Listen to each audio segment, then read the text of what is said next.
There are moments in life when silence feels louder than words, when your chest feels heavy but you don't know why. You look around, the world moves, people smile, dreams unfold. But somehow, you feel like a ghost inside your own body. You keep breathing, but it doesn't feel like living. Maybe you've been there, where the noise of life fades, and all that's left is an emptiness that words can't fill. If you have, then this story is for you. Ethan was 34. He lived alone in a small apartment that always smelled faintly of coffee and rain. His days looked the same. Wake up, shower, work, eat, scroll, sleep, repeat. He wasn't unhappy, but he wasn't happy either. Just empty. There was no tragedy, no heartbreak, no big reason. Just a slow, quiet fading of purpose. The kind of emptiness that creeps in without knocking. Every night, Ethan would sit on his balcony with a cup of cold coffee, watching the city lights blink. He would whisper to himself, "Is this it? Is this what life is supposed to feel like?" He remembered being young, full of fire, full of plans. But somewhere along the way, the spark disappeared. The world became quieter, duller. And he couldn't remember when exactly it happened. One Saturday, Ethan went for a walk in the nearby park. It was cold and the sky was painted gray, a mirror of his mood. He sat on a wooden bench, scrolling mindlessly through his phone. That's when he noticed an old man feeding birds near the lake. The man had a gentle smile, his hands trembling slightly as he scattered crumbs on the ground. The birds flocked around him, as if drawn not by the food, but by the peace that radiated from him. Ethan watched for a while before the old man turned and smiled at him. "Cold morning, isn't it?" the man said. Ethan nodded. "Yeah, I guess. You come here often?" "Not really. Just needed some air." The old man chuckled softly. "Ah, yes. That invisible kind of heaviness, right?" Ethan looked up, surprised. "How'd you know?" The old man didn't answer immediately. He just smiled, his eyes reflecting something ancient, something that had seen pain and peace in equal measure. Then he said, "I used to feel the same way. Like I was alive, but not living. Like every day was just a copy of the one before." Ethan stared at him, curious. "So what changed?" The man looked toward the lake and said, "I stopped chasing what I thought life should be, and started noticing what it already was." The old man introduced himself as Samuel. He asked Ethan if he wanted to hear a story. "A story that saved my life," he said. Ethan nodded quietly. Samuel began, his voice calm but heavy with truth. "When I was your age, I had everything I thought I wanted. A career, a family, a house, even a dog named Milo. I was chasing success, bigger clients, bigger paychecks, bigger dreams. But with every achievement, the joy faded faster. The applause got quieter. And soon I couldn't hear it at all." He paused, watching a bird land near his shoe. "One night I came home late.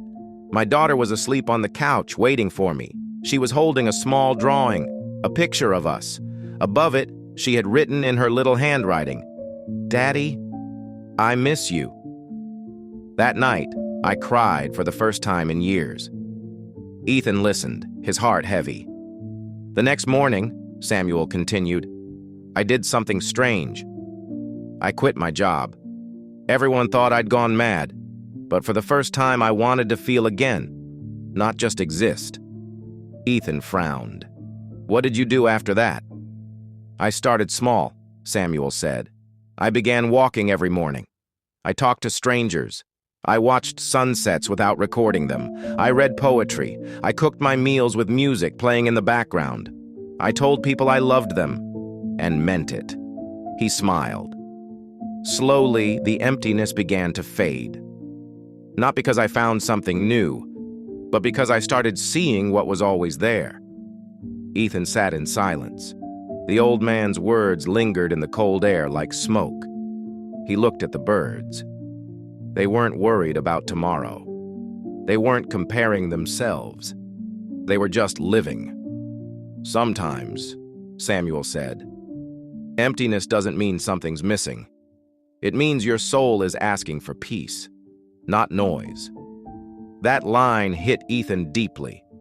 Samuel stood up, brushed his coat, and said, "Don't rush to fill the silence, son. Sometimes silence is where life finally speaks." He smiled, nodded, and walked away, leaving Ethan with a strange warmth in his chest. Over the next few days, Ethan started noticing things he'd ignored for years. The sound of rain against the window, the smell of fresh bread from the bakery downstairs, the laughter of children walking to school, even the warmth of the morning sun on his face. They were all tiny, ordinary things, but somehow they made him feel alive again. He began journaling, writing down one thing each day that made him smile. At first it felt silly, but slowly those small notes became his anchors. One night he wrote, "Today, I helped a stranger find his lost dog.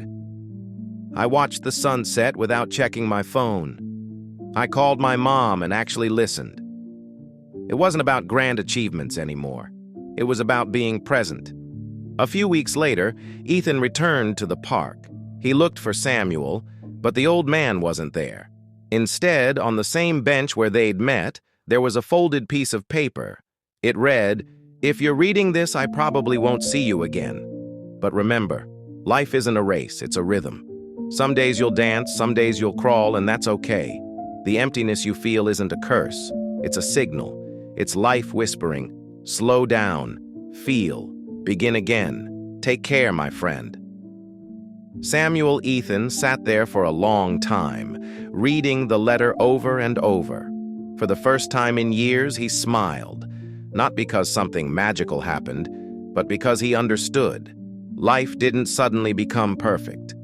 There were still hard days, still moments of doubt, but something inside Ethan had changed. He stopped running away from the silence. He started embracing it. He learned that emptiness isn't the absence of life. It's the space where new meaning can grow. He realized that maybe you don't need to have everything figured out to feel whole. Sometimes you just need to pause long enough to breathe. If your life feels empty right now, if the laughter feels forced and your days blur together, please remember this. You're not broken.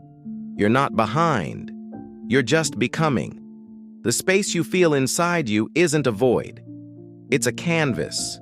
It's where your next chapter begins. So stop chasing what you think you're missing. Start noticing what's already around you.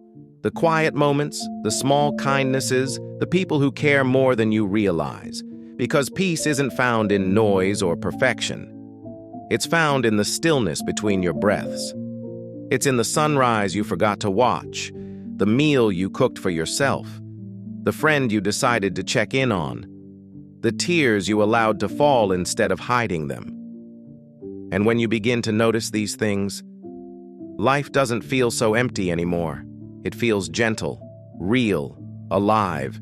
There's beauty in stillness, there's strength in silence, and there's hope, even in the emptiness. So when life feels heavy, sit down, breathe, listen. Because sometimes, when everything feels lost, that's when your soul finally begins to speak. Pause. You are not alone. And this, right here, right now, is the beginning of your return to life.